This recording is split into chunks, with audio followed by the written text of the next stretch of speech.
Hi, today I'm for me Xiaomi Redmi 12C and I'll show you how to customize quick launch on this device.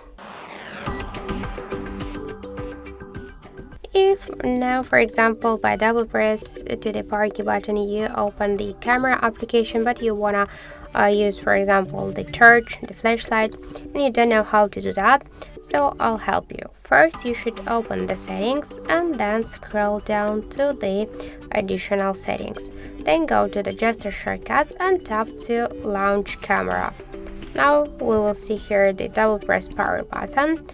Now we should just turn off the swatter, and let's go back here, click to turn on torch and click to double press to the power button. So now let's press twice to the power key and we can see that the flashlight successfully activated. So thank you for watching, and if you find this video helpful, don't forget to leave a like, comment and to subscribe our channel.